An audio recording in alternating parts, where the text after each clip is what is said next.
But just to know, everybody needs to learn how to manage time. I think people, they don't have any agenda for any of the meetings or any of the conversations that they're going into. Because 9 times out of 10, you're going to have a meeting after the meeting, about the meeting, and then a meeting after that is the meeting that you should have had all along.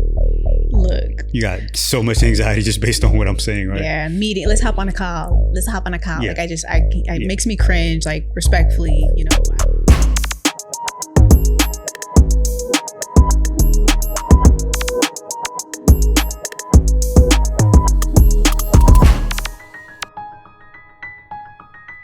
Stay Sharp, episode 40. I'm Jordan Ray, and joining me is my other half, Rashad Tyler. Hello. My co-founder, my co-host, all of the things. Yeah, we've done a lot of projects together. We've been a part of a lot of cool things. I'm glad to continue doing this one with you, my love. We're jumping right into today's topic because, you know, there's no time to waste on any of this. But I will say we're the dynamic duo behind Raire Label that produces Stay Sharp, the podcast. Mm-hmm. And so Raire Label is a visionary agency that helps brands and businesses from strategy to implementation. And you're here to kind of go to school on the things that we've gone through and we've learned, blah, blah. Well put. Not really blah, blah, but I'm so excited to get into the topic because we are talking about our best work environment tips for solopreneurs. That's right.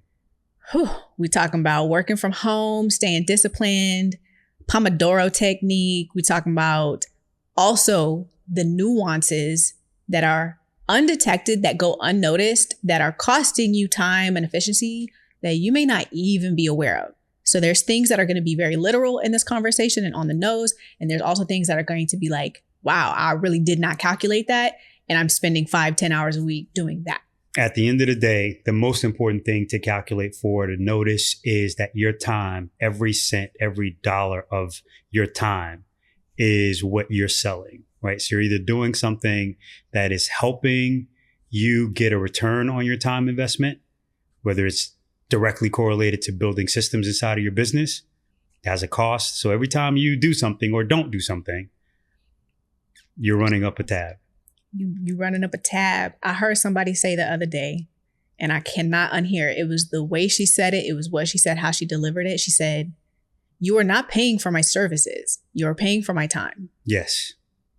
And while that is so obvious, and I hold that same sentiment, like I know that that's the thing, it was just the clarity and the brevity with which she said that. I was like, that part, you're not paying me for my services, you're paying me for my time. And there's so many arguments to these things, right? Because I think if you put a bullet on that or put a period on that, then you kind of wall yourself off to what the paying for the services are, right? And different things. Mm-hmm. So this conversation is about that. Mm-hmm. Yeah.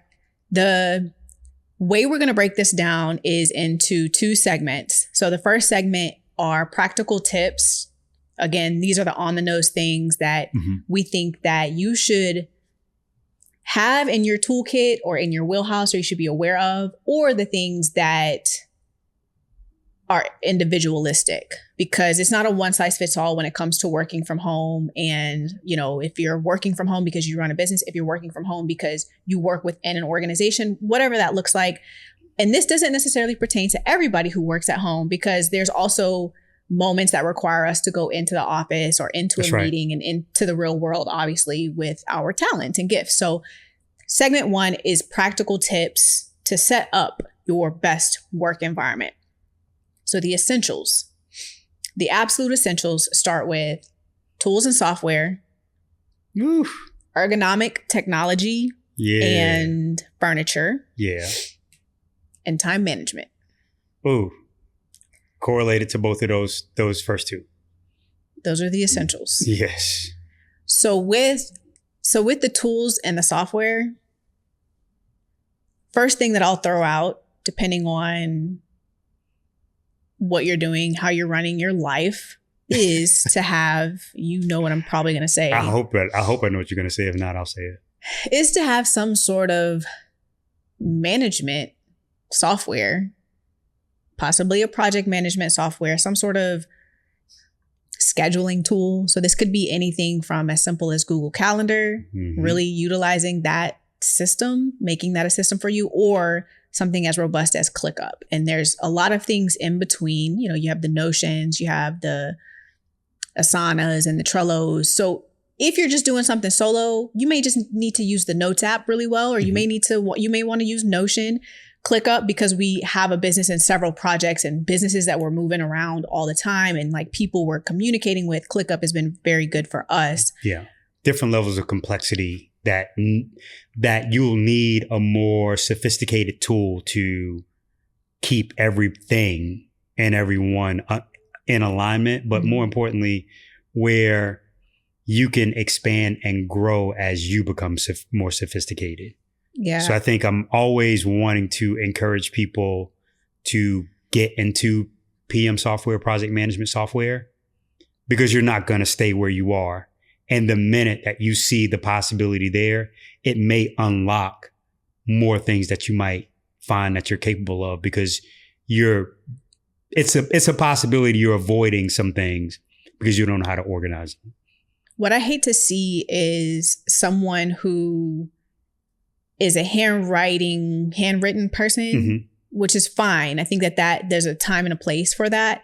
But when you're handwriting a lot of the things that have to do with, you know, you as a professional, I think that those ideas need to be in some sort of digital format at some point, because you will have to share them with someone else eventually. That's right. And how can you share like the ideas that you wrote down in a journal or on a sticky note? Like you're going to have to port those over anyways.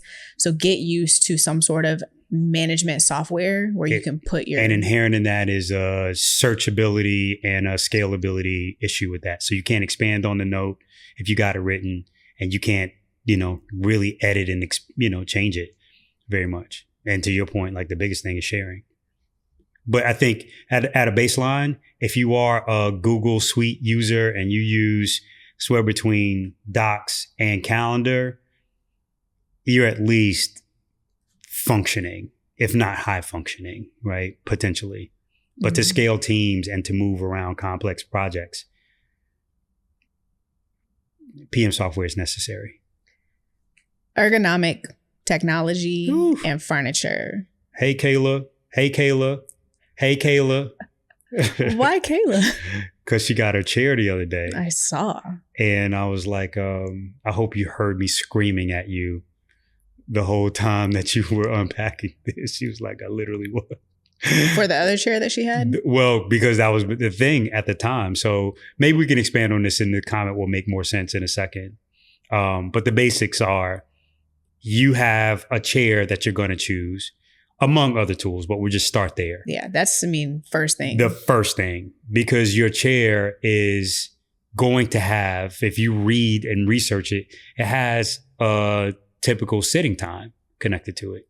So there's certain places you can sit for 2 hours, hour, 5 hours, 6 hours, 12 hours, So if you know that you're going to need to be at your desk for a long time, you don't need to have a 1 hour sitting chair, a hard chair, a dinner table chair, because those are literally designed for you to be there for an hour, hour and a half. A meal. Yeah, that's right.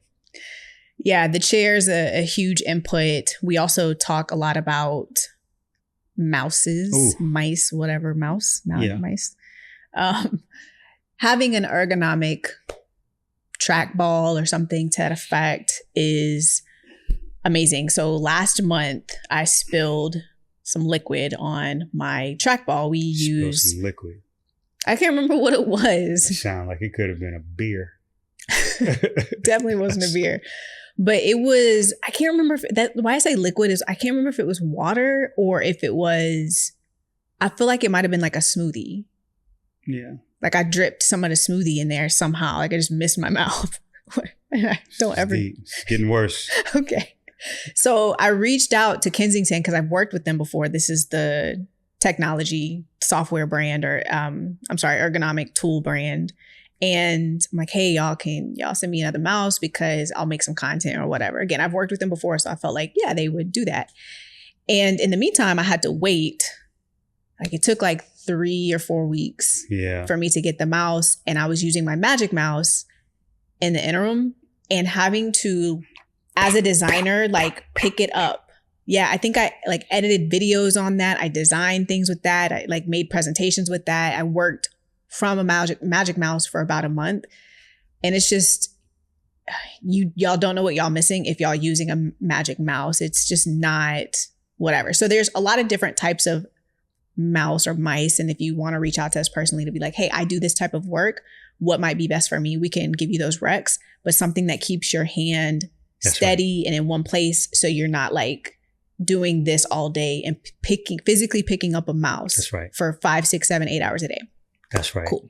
Especially like it's so bizarre, and I'm not talking to anybody in particular, but like when you edit video and it's like on a laptop or something to this effect, and you don't have like a proper tool to move you through it a little bit smoother, like the expert, Kensington mouse, which is the thing that we drive the hardest. I just think there's a better workflow for you somewhere in this world. And I wish this for you so much. Yeah, that's a big, big tool. So that's something on the tech side and then something on the furniture side with the chair. Also, last but not least, real quick, I do want to touch on time management. I think everybody has to get a grip on time management and to understand, yes, we have 24 hours in a day. So many of those hours are going to be spent sleeping and eating, the absolute non-negotiables, right? Sleeping, eating, physical activity, and then whatever else as a responsible adult that you have to do need to be put into your time management system first. Yes. So you can kind of fill everything in there, from there. And we'll talk about like time blocking and certain things in a bit. But just to know, everybody needs to learn how to manage time, and it is a thing. Yeah. And I think to just add a little bit of color, because I know we're going to get to time blocking. It's so important to know what you have to do first. And that's a lot of help. So you're really good about your start and your end point, even if it needs to be on the more hardworking side for a certain period of time. But you know that in the center of this, you need 8 hours of sleep and you need to work out. And you need to eat, right? So these are the things that you just don't ignore in terms of understanding that it needs to have a place in your calendar, in your schedule. And I think people oftentimes are sleeping when they get tired, especially if they're on the entrepreneur side. I've certainly come from that. They will eat when they get hungry. That's even worse, right? Or more importantly, they don't have any agenda for any of the meetings or any of the conversations that they're going into. So then they're going to have longer conversations than they need to. There's not going to be a follow-up process that will come after that call concludes. And more importantly, you don't necessarily know that the time was well spent, because 9 times out of 10, you're going to have a meeting after the meeting about the meeting, and then a meeting after that is the meeting that you should have had all along. Look, you got so much anxiety just based on what I'm saying, right? Yeah, meeting. Let's hop on a call. Yeah. Like it makes me cringe. Like respectfully, I always feel like people are actually watching us who work with us as well and who really know us. But I'm really not that bent up about things. I just am not gonna hop on a call without knowing what I'm hopping into. But you've really helped me in this way. Like now, I feel like over the last year, I feel like I've really come a long way with organizing meetings, moving meetings along, making sure people are prepared and know what we're talking about and know what we're trying to go away with. 2 things to that. It's definitely, I think, me being an only child, anytime I'm asked to do anything, I'm like, why? Like, what are we doing? Who gonna be there? Who gonna be there? And then after the fact, because I was an only child for the first 10 years of my life. I am the oldest sibling. So by 10 years. So by the time I'm 12, 13, 14, now if little brother or sister needs something, I'm kind of have to do it. And so I'm always like, who's going to be there? Who needs to do this? Why do I need to do this? How long do I need to do this for?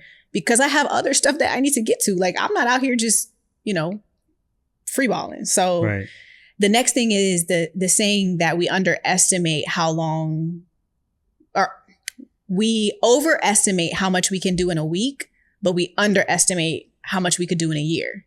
So just those concepts, or we overestimate how much we can do in a month, but underestimate how much we can do in 5 years, That's right. so on and so forth. So just keeping that in the back of my head all the time helps me with the time management. So segueing into some of the individual things that we all have to choose in order to set up the best work environment for us, because this isn't a one size fits all. No. So there's so many methods, there's so many different ways.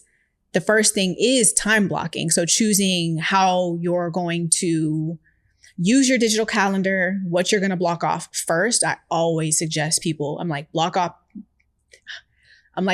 your sleep, your nourishment time, which is, that's what I call your nourishment time, your food, whatever, naps. Like, I don't take naps, so I don't have those on my schedule. But if maybe you a napper, like, you know, I know I need 45 minutes. Maybe you a napper. Put them naps on there. And then also the time that you spend maybe caring for other people. You spend caring for yourself. So that's appointments, or, you know, doctor's appointments, self-care appointments, what I'm trying to say, the physical activity. Always put those things on there first. And then we have other techniques in time blocking, like the Pomodoro method and the Eishenhower method, are just quick ones that I've thrown out. What are those? So we actually talked about the Pomodoro method on the live. What is it? That's the 80? On our live the other day. Is that 80-20 thing? I don't know. No, that's more of like, I set a timer for 20 or 25 minutes. Oh, okay. And then I take Pomodoro. Okay. 5 minutes. Yeah, I think the standard is like you set the timer for 25 minutes and then you kind of break for 5 minutes, or you stand up or something to that effect. But just for context, like, I'll always admit, like, I'll understand the techniques and I know and will regurgitate the tech. I know and will regurgitate the techniques, but I have no clue what they're called.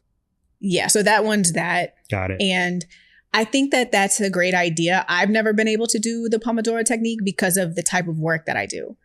I can't get something accomplished in 25 minutes and then get up every 5 minutes. Like, I need longer stints at my desk or on a topic or something to that effect. So the Eishenhower method is something that I could, in the role that I play in our agency, and sometimes maybe even with certain projects, is the Eishenhower method. So it's basically a matrix, like a quadrant, where you're dividing things into, this is very important and very urgent. Right. This is very urgent but not important. This is important but not urgent. And this is neither urgent. You know what I call that? The quadrant thing that I got from 7 Habits when I was. That's what I'm saying. It's like, well, you know, people have coined these things. Yeah. So when you come up with something, you want them to know it's the Rashad matrix. Yeah. This is the Rashad spreadsheet or whatever. Yeah. Tag me on Instagram, and when I come up with something. Yeah. And that's something that's individual to everybody. For sure. So experiment with things, research some things, try things, give things several weeks to see if they work for you, because there are different types of tasks that may be better in a Pomodoro technique. And then there's different tasks or weeks or sprints, months, where you're like, I really need to make sure that going into the month of August, I've done my Eishenhower matrix or whatever it's called. So I know what I need to do in August. Right. Because you break your stuff down to, this is what I do in the morning, this is what I do in the afternoon, but over a week's time, I need to be getting these things done. Yeah. Over a month. And that's how you start to figure out how to manage your time, but it's not always going to look the same, because we're people and we go through things and we have ups and so I know I'm under the weather this week. I'm going to be able to, how do I manage my time differently because I'm under the weather? Yeah. Anyway, another thing that you really like is automations and delegations. Oh man. This looks different again for everybody, depending on if you are solo. Maybe you have a partner that you work with, or you have various clients that you work with, or contractors. So all of those automations and delegations could be, very different depending. Right. Yeah, I think the knowing who does what and who should do what inside of an organization or inside of a partnership is so important, especially even for what we do here for this podcast, right? I handle a good portion of like the taking in of the video, placing things inside of our drives, doing the coloring and file setup and all the rest of that. Jordan does a lot of the marketing execution part of it and some of the cut downs, but I handle the long form. So like we have a very clear lines of delineation, if not like to your point, just like very clear separation and delegated tasks. But I think that the automation part, I love if somebody's a solo because you should not be doing a fair amount of like correspondence. There's a lot of things that you could literally kick over to someone else. But as it relates to automation, I think there's so much room for someone who's working by themselves to not have to answer emails, not have to give certain responses, or to move things into different status levels that they would probably be lost for organization if they didn't have a system that would allow them to more neatly and quickly send out responses and order things appropriately. Automation definitely comes with a learning curve. It did for me anyways. It wasn't something that felt very natural. But when I made my mind up to understand, okay, well, I need this to happen because this is a really repetitive task. How can I go down this rabbit hole to learn how to do these things? There's so many tools that actually are free that will allow you to automate parts of your workflow. So encourage you to go down that rabbit hole. It's programming, but without coding a lot of times because to your point, like some of the software is already set up for you to just say, just do this. Yes. And that's coming from someone who you Is already, a programmer. like you're very experienced in programming. I'm not. So I'm talking to the people who aren't experienced, who automations sound like such a techie like word, like you got to have some sort of specialization. It's like, calm down. It is a learning curve. I promise you, because I'm like, automation is like, but you start to, you'll be enlightened when you see, oh, I can do this with just like it'll do it by itself and cool. So just find your entry point to automation and delegation because it is a skill like everything else.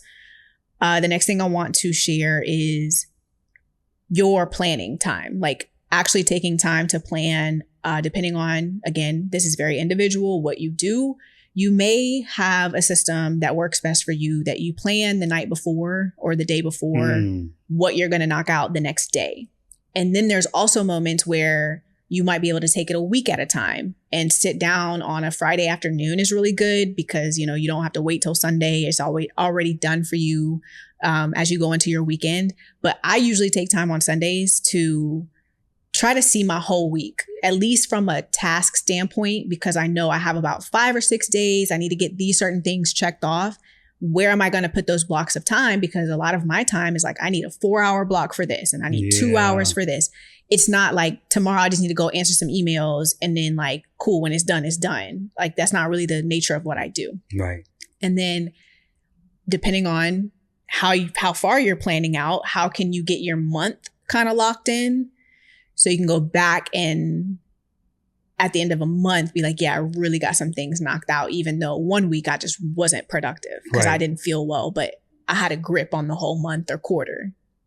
It's interesting. I think about how long it took me to put a planning period inside of my calendar because the planning period time is oftentimes way longer than you think.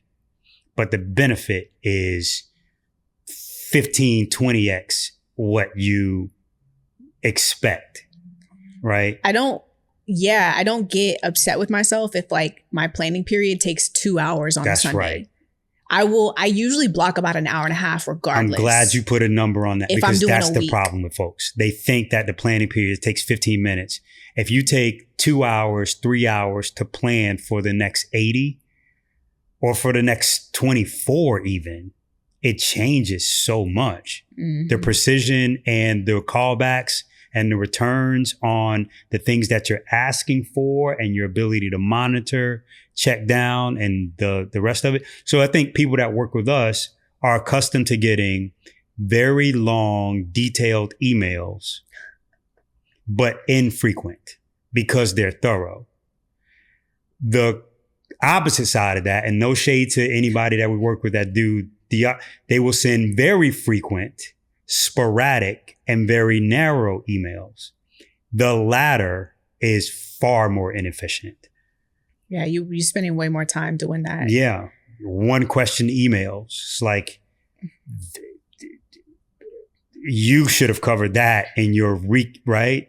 Because you're not spending the appropriate amount of time the first time. And you're wanting to send a 5-minute response when what you should do is 15 to half an hour, maybe an hour full review and share back so that what you are asking for won't require some revisitation.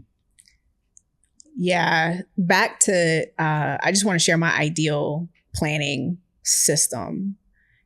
Something that's really worked for me lately is to try my best to do a Sunday sit down where I'm taking about an hour and a half to plan out the next 7 days, just to know I have any deadlines that are coming up, outstanding loopholes with projects or whatever, goals that I want to reach, like tapping in once a week with those. And that way throughout the week, if I get to Tuesday or Wednesday and I need some extra rest or something, I already know I can move stuff around because it's already been planned and there's not a lot of like surprises. However, I would like to move that day to Friday, where I'm almost getting more ahead of the week and doing it on Friday instead of on a Sunday. So I'm going to test that pretty soon. I do still check in every night. I spend maybe 10 minutes. Now that's the 10-minute planning session, 15-minute planning session, where every night before the next day, I'm just like, make sure, cool, does this stuff fit? Because the worst thing to do, especially as a creative entrepreneur, is to have something come up and then your whole day is shifted because you forgot about something or you didn't have, whatever. Yeah. And then monthly, I do like to once a month try to get ahead of the next month's content to understand like the marketing and kind of some of that content stuff that we're doing. I say content stuff that we're doing, but all the media, all the marketing, getting ahead of that a month in advance. Yeah. I think the summary for everything you just shared is that there is, at least here, a strong emphasis on preparation. And I would think that it's the best thing that we could pass on to anybody, like our younger selves. It's like, yo, really, really work on your planning. Really work on your planning and your preparation. Because if you have a meeting that is 30 minutes and you spend 5 minutes preparing for it, it'll go a lot better than you freestyling, right? But if you prepare for it for 15 minutes, you'll find that the meeting probably only needed 15 minutes. Because you'll be able to come in with like, here are the things that are important. Boom, let's get out of here. Yeah. Let me pop a question on you real quick. I know your answer, but co-work or solo work? Do you know my answer? Dominantly solo work. If you're watching, comment co-work or solo work. What's your preference and why? I'm definitely a solo work kind of girl. I don't understand the question. Well, I understand the question. I understand the feel-good nature of being in a room with other people and having access to a bunch of people. What I've found by and large through history is that most great discoveries come from deep solo work, then collaboration, right? Or feedback after. Because if you don't spend time delegating certain tasks or certain challenges at certain key points, then nobody really knows.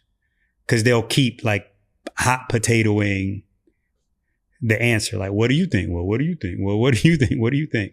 Like somebody's got to know. The endless feedback loop. Yeah. Endless feedback loop is exactly right. We're going to get to that, putting yourself into a quiet space and going into your cocoon to do that deep work, that solo work.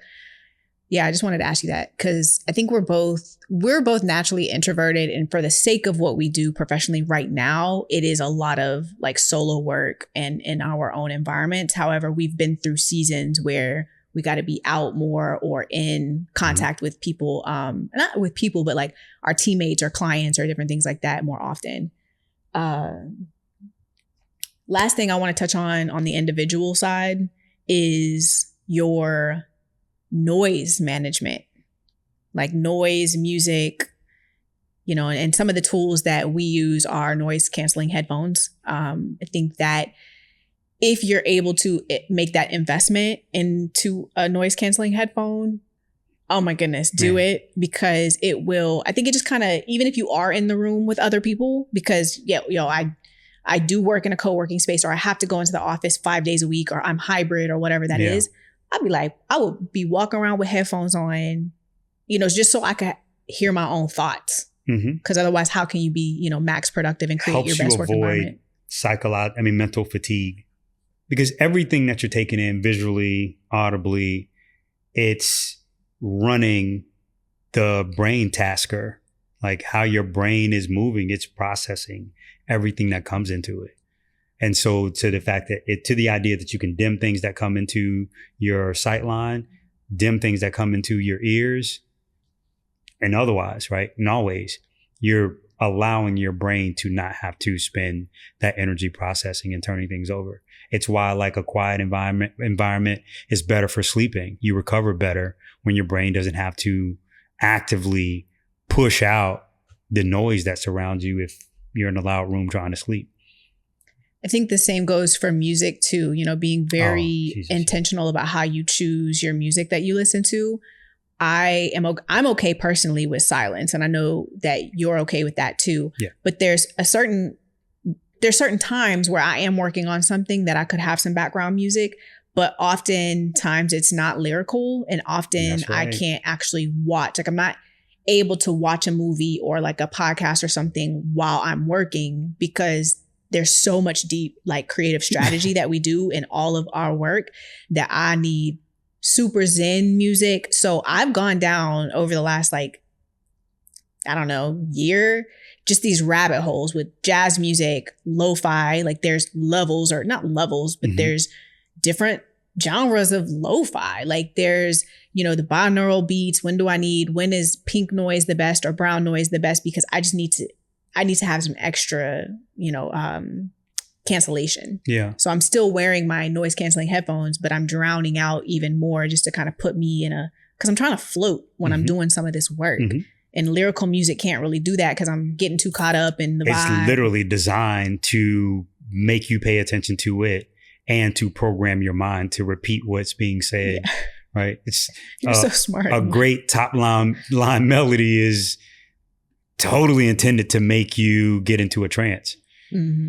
And so, yeah, I'm glad you said that out loud, because I was going to add it if not. Yeah. Like you have to consciously avoid lyric and melody driven or top line melody driven. If you're actually going to get anything done, I'm sorry. Yeah. Like now, depending on the where you are in the process of your project, now I might be able to go listen to some Sexy Red because I'm just kind of putting things in a folder or something like, I'm downloading some files. I wouldn't argue that people shouldn't enjoy their life, right? But I do think there's something to be said about our shared experience on, I can't get this out of my head. And if you know that to be the case in your experience, then you should manage it. Yeah. I'm working on music projects and I literally have to choose to not listen to it, because I'll just sing the songs over and over and over in my mind. Yeah. Let us know what you're listening to. Please put us on some playlists. Yeah, please do. All right, let's switch gears to segment 2. So I'm calling this the mighty nuances that go unnoticed that are actually negatively affecting our work environments. So these are things that might surprise you. Like, I do need to put my finger on that a little bit more and situate that. The first thing is there is a fine line between productivity and efficiency. Those things are very different. I prefer to use the word efficient more because my goal is to just not get a lot of things done and like make a to-do list and just check. Right. My goal is to be as efficient with my time and this finite resource that I have as possible. So yes, I can get 12 things done in a 24-hour period. But if I only get one thing done that actually makes a difference, I'm going to lean towards doing that one thing. The other 12 things, I just need to figure out when I need to get those done. Right. The prioritizing. That's the quadrant thing. Yeah. Yeah. So I think the Einstein. If you're into time management, it was. Eishenhower. There you go. Him. if you're into time management, if you're into project management and just really being more efficient, like that's the next level beyond productivity is being efficient. And there's another level beyond efficiency, which is,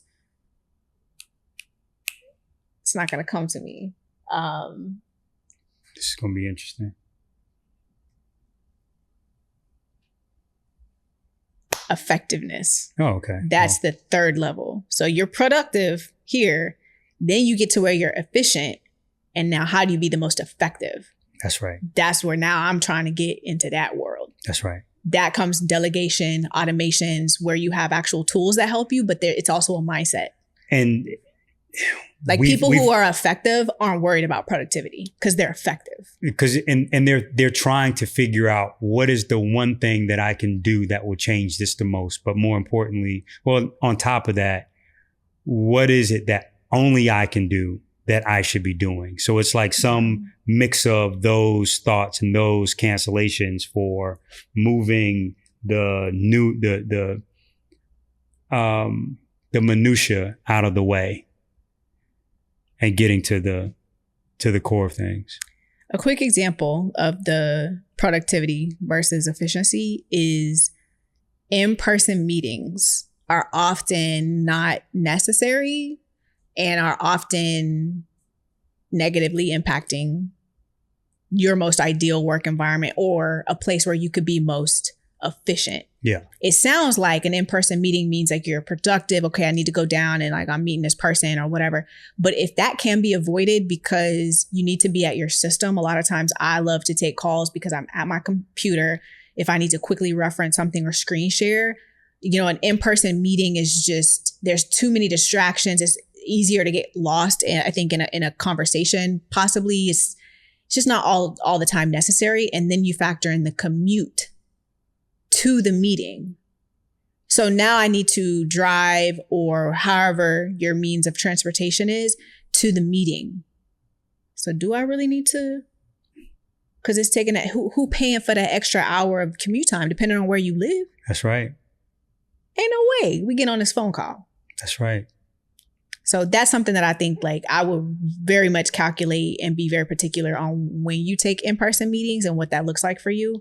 And in certain industries, it's like get on that flight, right, and come to do this thing. And I've gotten a lot of that, right, and I pushed a lot of that out of my system too, and out of my responses, because I know that on the other side of that, I need to get a multiple on the time for travel, the time and the opportunity cost of things left on the table because I was gone, because I had to prepare. It's a lot of costs connected to unnecessary travel. Sometimes it's necessary, but it should be dominantly for closing a deal or executing a thing. It's got to be effective. It's got to be effective. That's so a fact. The in-person meeting is totally fine when it is at that effective threshold. Mm-hmm. So the next quick example is just the undetected task switching that we might have. Oh, yeah. And we really have to narrow in on what our processes and routines and our day-to-day, like just our movements look like, especially for us that work from home, because it could be very easy to get distracted. Like if you have a pet, obviously, children at the house, spouse at the house, whoever, like people coming in, contractors to fix something at the house, and you just want to be careful about the task switching because it doesn't matter what makes you distracted. And it doesn't matter how long you were distracted for, you're paying a cost to get back into whatever it was you were working on. That's right. So like that's the thing about scrolling on our phone. It's like, even though I only scrolled for 2 minutes on Instagram, I get back to my computer screen and I'm like, what was I doing? And I was like, oh, I got on Instagram to go find this page, to go look at this person, and then I got to go back to Instagram. Mm-hmm. So now I've wasted like 10, 15 minutes task switching. So either account for that or narrow in on that so you can reduce that. But yeah, is there any task switching things that you? No, it's exactly what you and how you described it. At the end of the day, it's the thing that we have to try and cut down on, but planning helps us do that too. So we know what we are throwing away when we don't knock out what's in front of us, or what time we lose by doing something else. Like, yo, you still got to be X. You still got to get into X at 5 o'clock. So between 4 and 5, this thing. Oh, my mind's wandering. Oh, well, you only got 25 more minutes left, bro. Yeah. Another nuance is us getting into our cocoons and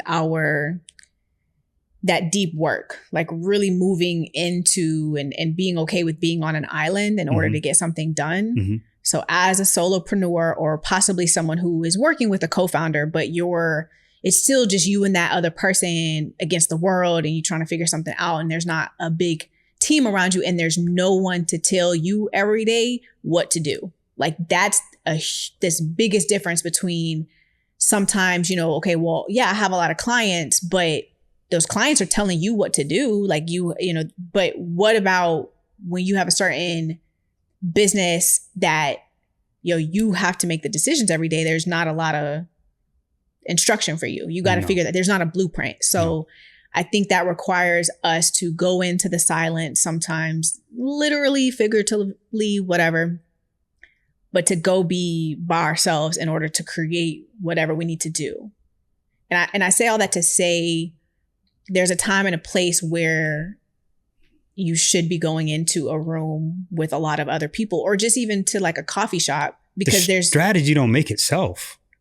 Whatever the strategy is, and whatever it will take, it'll be a combination of research, a combination of discovery, right? And you have to have the time set aside in order to come up with something and be able to present it coherently and confidently.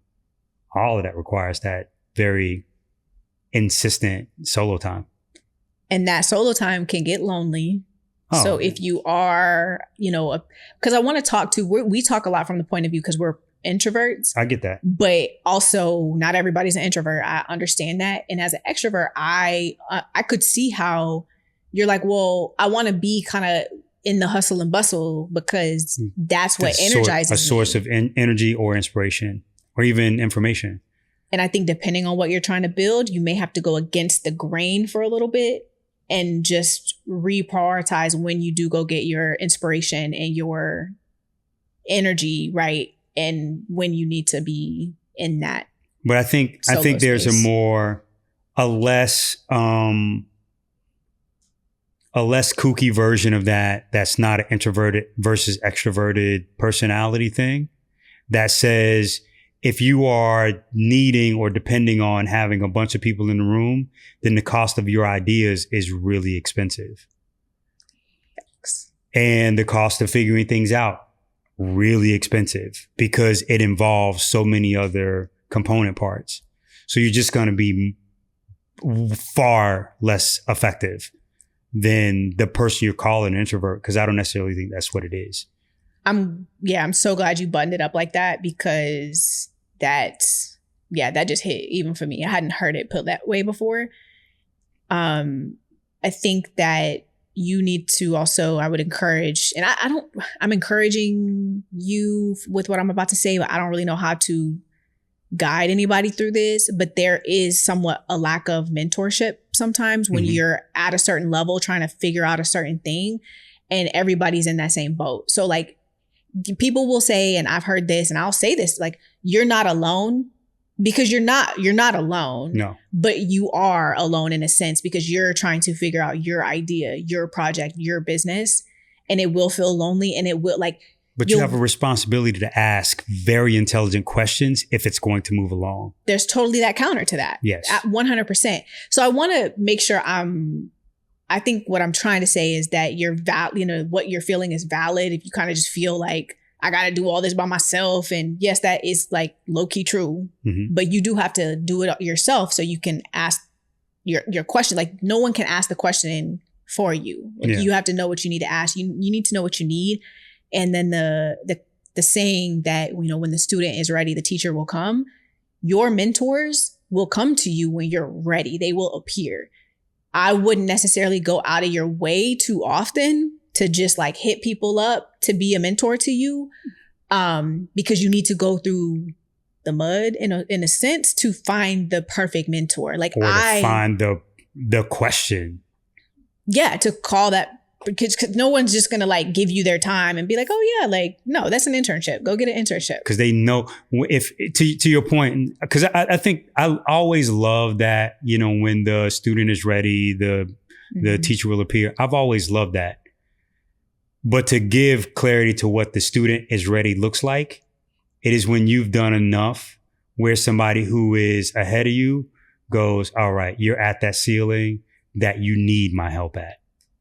Before now, you don't need my help, which is the problem I have with people who would claim I just need to be in cohort. I'm trying to be around the energy and all the rest of that. Like, yo, you haven't done enough work to consume the energies of other people so that you can get a multiplier on all the ideas, because you're not good enough yet. You don't know you yet. You don't know ideas yet. So good. So good, because there's so many of us that are trying to figure out the best working environments, and it's situational, it's seasonal, it's individual, you know, all of these levels. And, you know, it's not going, what your best work environment was at the top of the year may not be what the work environment you need. Now you might need to go into that, what, I don't know what we should call it, but like dig yourself into that little cave or whatever. And just, I call it a cocoon, because you're going to come out the butterfly. But I think there's like, if we're talking about like training and learning, right? This is where you're not the leader. We're talking about, and I want to make sure we anchor this back. This is when you're in a leadership role. Your job is to take other people someplace. Yeah, you're building yourself into a leader. That's right. That's the message. Because the other part to it is like, all right, well, you need to go work for the person. And that's a totally different conversation, but I wanted to make sure that we tracked who we're talking about and what particular path that this person is on. Perfect. Yes. Yeah. Working from home, how do you stay disciplined? I try and adhere to my same start schedule, but more than anything else, I'm referring to what I call like my 30-day calendar, my 30-day notes. And it just kind of has the top 3 or 4 things. Always. It's always updated. It's a scratch pad on some level. And I can go to it. I can go to my journal and just try to get myself calmed down and aware. And between that and the cold shower and just the routine part of it, I can get myself in a spot where I can track and get some clarity on what I need to do and who I need to be. So the fast linear answer to that is meditation first, cold shower, right after. I will sometimes go to my desk and write or read that 30-day kind of like short task list. And other than that, like I'm going to the gym to try to get my optimism and get my strength up so that I can just become a warrior about my day. And then I'm just looking for a fight. And if I can find myself looking for a fight, then I don't have to try to be disciplined. I'm just already disciplined because I started the day by doing something I didn't want to do. Yeah, with the routine. And especially if I'm running on that day, I'm running 5 days a week. I never want to run. And I think there's like evidence that there is a benefit to doing the things that you don't want to do. It strengthens the muscle for you to do more of the things that are hard, especially when they're asked of you. 100%. Yeah, we have talked about our routines on the podcast before, an episode that we should link. And I would say on my end, staying disciplined looks like, in addition to some of the things that you said, because we do somewhat of the same things, but things like I don't have the TV on. I don't need. I forgot the things that I'm not doing.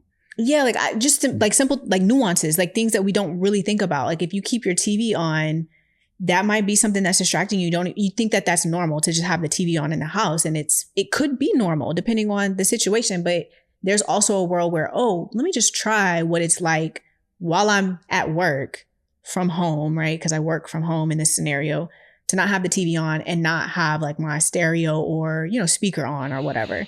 Those are things that I'm doing every day and bringing back up the noise canceling headphones just trying to drown out, depending on where you live, if it's noisy, if you're building, neighbors, the street or something like that, just headphones, because it's going to help you flood all that out.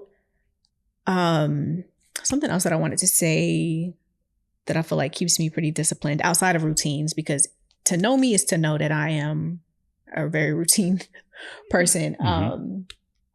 Learning how to be really disciplined and setting boundaries with my time.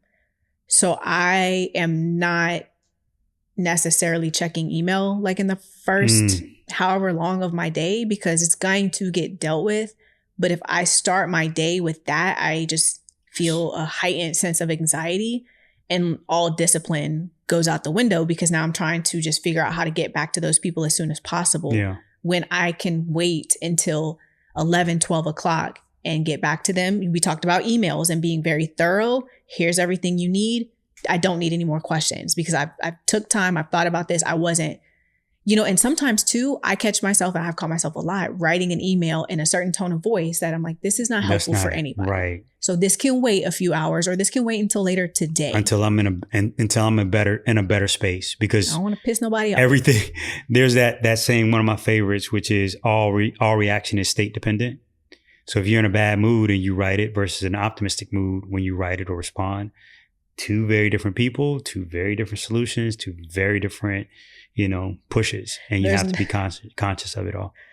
There's not many people who want me to respond to their email before about 11, period. So just so y'all know, we can put that in the contract. I'm probably not responding to any emails before 11. That's hilarious. But I'll get your note. I want to ask you about this last and final note that I have on our script, but it is the 10-year rule. And to kind of button all of this up, we are solopreneurs and or co-founders. We're pretty early in our journey, but we're making ourselves into leaders, and we are finding and refining our work environment. Yeah. Our ideal work environment. So what's this 10-year rule? What is all this? So especially when I'm looking at partnerships or looking at who I'm going to be around, if I find that I can't spend 10 years with them, I have to think like, can I spend 10 years around or with and working with this person or with this group? If it's no, I know immediately and I'm out. If it's maybe I'll stick around and try to see. If it's yes, then it's usually going to be a good deal and it's going to be a good run. But looking at it for some version of permanence, saying 10 years, forces you to evaluate all of the things that are important to you, or all of the things that would be deal breakers for you. And you can start to identify them. You can start to try and tease them out.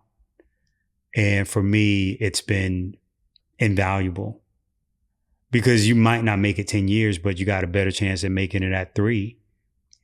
But if you don't have any question like that or prompt in your mind or anything, any filter to push through that's similar, then you're going to do a whole bunch of things that last a week or a month.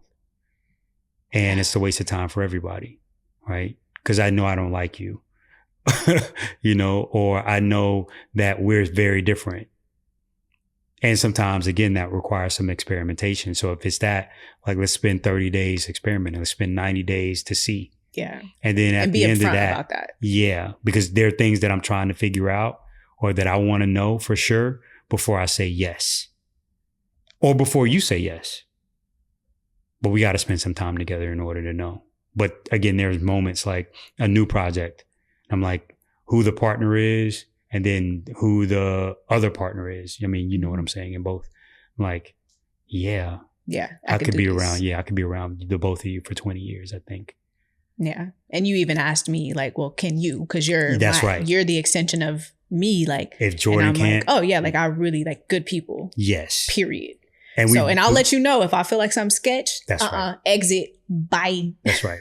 That's right. Like, don't get on a call with this person again. Because you still have to spend your life doing it. And it shouldn't be lost on anybody that like that feeling of going in a room and being around people that you don't want to be around because of what they represent, what their interests are, who they stand next to, what they force you to have to deal with. is not the way that you should define or design your life. I think it's really important for your life to be enjoyable. And if it's going to be 80% projects, it should be with the people that you want to do those 80% projects with. Yeah. That's funny. We're buttoning up the conversation, and we hope that you have taken a couple tidbits of how to maybe rework or refine your work environment to make the situation best for you. It is all individual. It is situational. It is seasonal. It is all those things. But let us know too if you like to co-work or solo work. If you have a playlist, like a genre that you would like to put us on. I'm super into bossa nova. All times of the day. Spanish jazz is just amazing. Boy, so I'm glad you added that description or definition. Bossa nova, yeah, like it's Spanish jazz. There's so many. I've been going down this like rabbit hole. It's amazing. So Spanish jazz sounds so wild because I'm in New Orleans at this very second, along with you, and I'm like, Spanish jazz, like how? But go I got on. you. But definitely let us know if you haven't already and you're still here. Like, comment, and subscribe. We definitely appreciate your time. We'll see you soon on the next episode. In the meantime, stay sharp. Stay sharp.